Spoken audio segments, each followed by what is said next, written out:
What you're about to hear is remembered by many as the single most horrifying shark attack ever documented. The tragedy unfolded just offshore at Wiseman's beach, close to Port Lincoln, in Peake Bay, South Australia.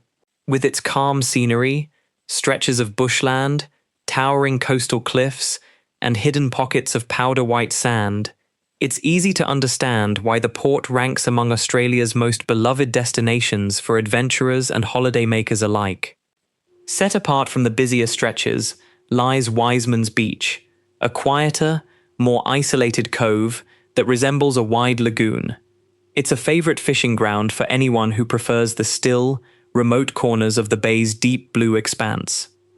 Adding to the region's wonder is an ecosystem overflowing with rare and remarkable wildlife.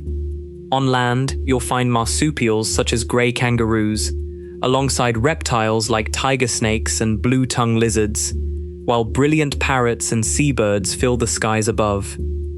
Beneath the waves, the coast is just as alive, home to graceful marine mammals like sea lions and fur seals, as well as some of the deadliest creatures on Earth.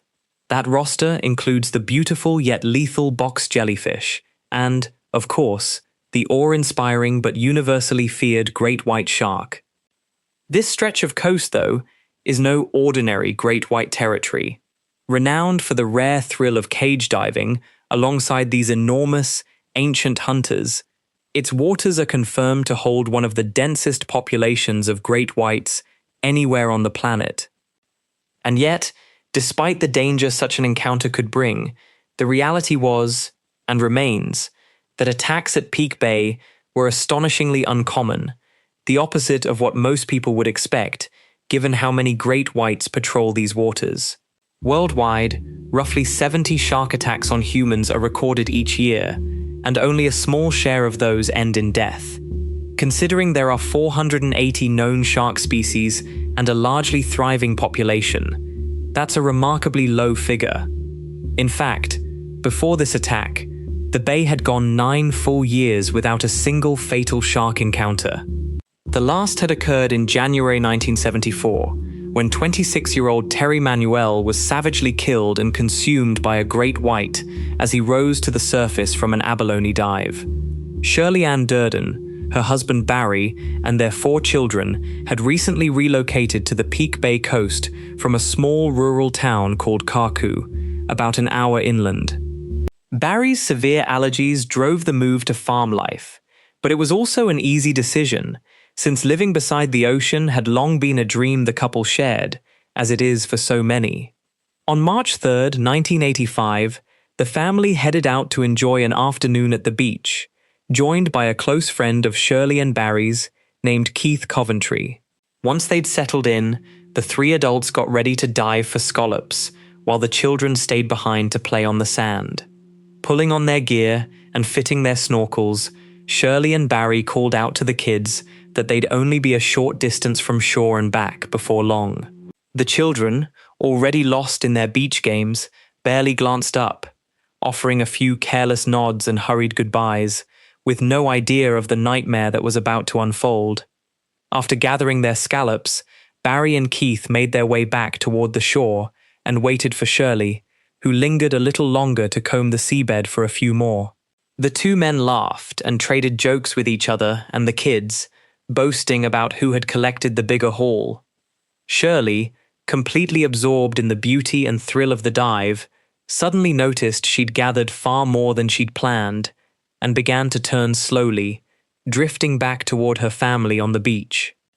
At that moment, a roughly 22-foot great white, enormous and desperately hungry, rose from the darkness of the deep, searching for its next meal. It hunted the way it always does, scanning for movement with its cold, black eyes and reading the faintest low-frequency vibrations rippling through the water, the kind a wounded fish might send out. To a shark this hungry, those signals would ignite its curiosity to its absolute peak. It's worth pausing to explain that shark attacks fall into 2 broad categories. The first is a provoked attack, and yes, there are plenty of recorded cases where people antagonized a shark and, predictably, paid the price. The second is an unprovoked attack, where the shark strikes out of curiosity, or, in far rarer cases, with the intent to feed. The great white pressed on, sweeping the water for any sign of motion, gliding steadily in Shirley's direction.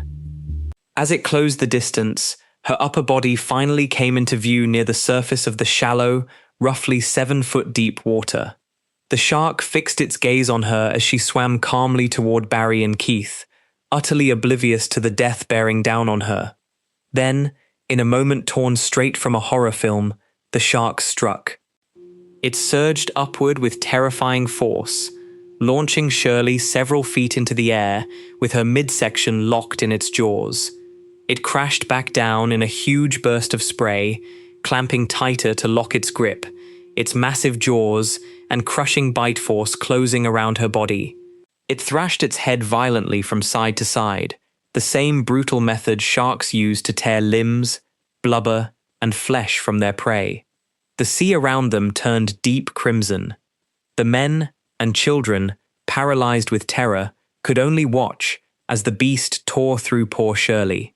Barry finally broke free of his frozen state and lunged toward the water, desperate to reach her. But Keith and the kids held him back as the shattered husband screamed the same words over and over. "She's gone! She's gone!" They all stood rooted in place, staring at what remained of Shirley, floating face down in the water.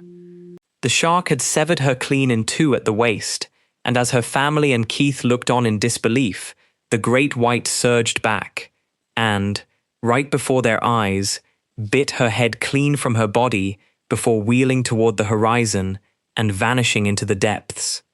But the horror didn't end there.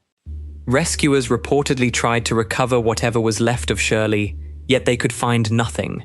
Despite days of exhaustive searching in the hope of returning even a small part of her to her grieving family, no trace of her remains was ever located, and the search was eventually abandoned. It was later believed that the great white had come back a third and final time to claim the rest of her, finishing what it had started once and for all. Barry and the children were left with nothing but their memories of the woman they had loved most, memories both radiant and unbearably dark.